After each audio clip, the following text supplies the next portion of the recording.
Cheers, guys. Oh my gosh. Wow. One of my new favorites. You guys know I'm a huge fan of smoothies. They're super fast, super convenient, and you can really pack in all the nutrients you need in order to tap into fat burning mechanisms and achieve a weight loss goal. So recently on my free weekly newsletter, I shared one of my favorite fat burning smoothie recipes. And today I actually wanted to walk you through that recipe and share it with you as well, because it's so easy, so delicious, and it's something that you can start to implement today in order to achieve your weight loss goals. Now, if you are new to my channel, my name's Autumn and I'm a certified clinical nutritionist with my master's nutrition human performance. On my channel, I'm typically talking about the science back and holistic methods that you can use in order to achieve your wellness dreams. So if you have a wellness goal in mind, make sure you subscribe. But today we're actually making a smoothie. So we're applying a lot of that knowledge that we're always talking about and making something that's going to help you achieve your weight loss and fat burning goals. And in order to achieve a weight loss goal or a fat loss goal, it's really important that we're focusing on the storing hormone insulin.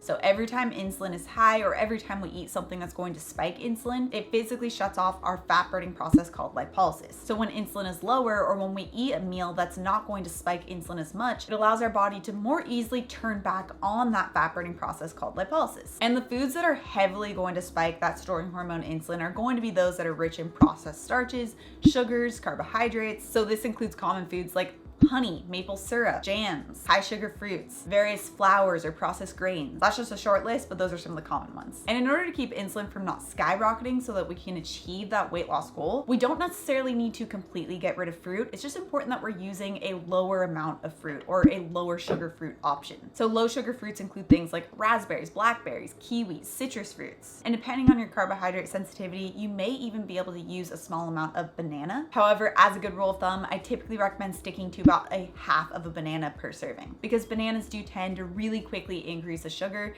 and therefore really quickly increase the insulin that could be secreted. That's also why I like to pair smoothies that contain banana that might be a little bit more sugary with cinnamon, because cinnamon has been found to help just stabilize that blood glucose level. So it's a good pairing if you are going to be using banana in your smoothie. And obviously you guys know I'm a really big fan of intermittent fasting. So this is something that you could even use to break your fast with, because it's going to be having a lot of those high quality proteins, fats, and fibers to stabilize the blood glucose level, help your body tap into fat burning mechanisms, and make sure that you're satiated and not hungry. And because it has a lot of really great high quality protein, it's great for a post-workout smoothie too. In fact, I did a strength training workout this morning, so this is actually going to be my post-workout smoothie. Okay, so let's get into the actual recipe. So the one I'm going to be sharing today is a cinnamon vanilla coffee smoothie. Now, since this does contain the banana, I am going to be pairing it with the cinnamon. That'll just help to temper those effects of the sugar. Okay, so the first ingredient is to add in 5 ounces of an unsweetened nut milk. So I like to use coconut milk, almond milk,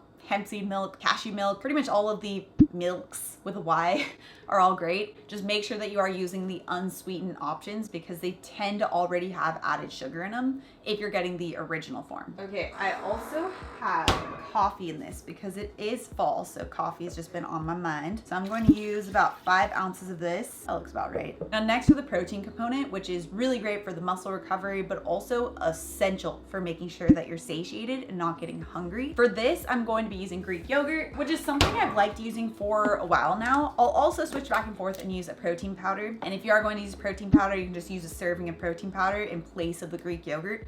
But I've been liking using the Greek yogurt because it is a whole food source of protein. It's also going to have vitamin K2, calcium. Also just gives it a nice flavor. I like the flavor, but if you want to switch in the protein powder, that's totally fine as well. Okay, so I use a full fat Greek yogurt. So we get some of that fat in there that helps keep us satiated and turn on fat burning mechanisms as well. I'm going to use around a cup because that'll give me roughly 20 grams of protein. And I have done a video in the past on how you can determine your protein needs. I'll have that linked up here so you guys can check out that video if you're unsure on how much protein you should be getting. All right, next is going to be peanut butter. So this is going to provide obviously some of those really great fats to keep you satiated. You can also use almond butter or really any other nut butter you like, but it is crucial to add in another source of fat to make sure that you are going to feel satiated. So now for the fiber component, this is where we're going to add in chia seeds.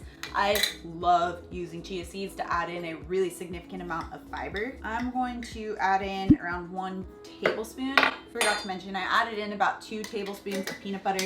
You can use 1 to 2 tablespoons depending on your hunger level for that day. But since I did a pretty heavy workout this morning, I'm feeling a little bit more hungry, so I added in the 2 tablespoons. This will also help to increase the protein component as well as the fat component. Okay, and lately I've really been liking adding in vanilla just for the vanilla flavor without adding in any sugar component. component. So I just use about a teaspoon-ish of vanilla extract. So I want this to be super cinnamony. Plus, if you're using a little bit more cinnamon, it's just going to help more with those blood glucose stabilizing effects.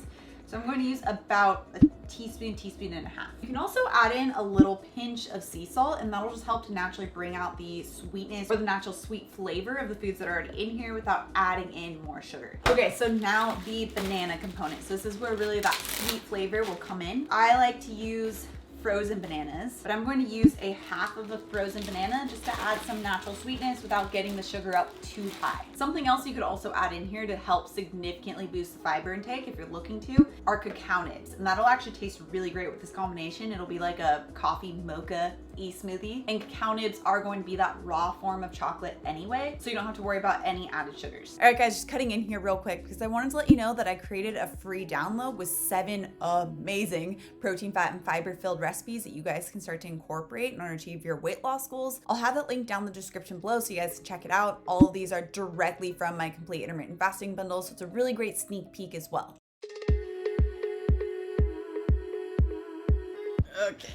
I always end up having like half my smoothie left in the blender because I always overestimate the amount of liquid I need. Oh my gosh. Wow. Okay.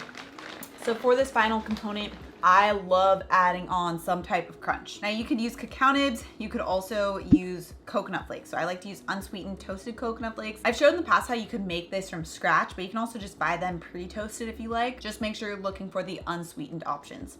This provides essentially like the granola to your smoothie without actually adding in a ton of sugar. So granola is secretly super packed with sugar. And if you use the unsweetened coconut flakes option, this is really great to actually add in more satiety as well with the fat that's within the coconut flakes and added crunch.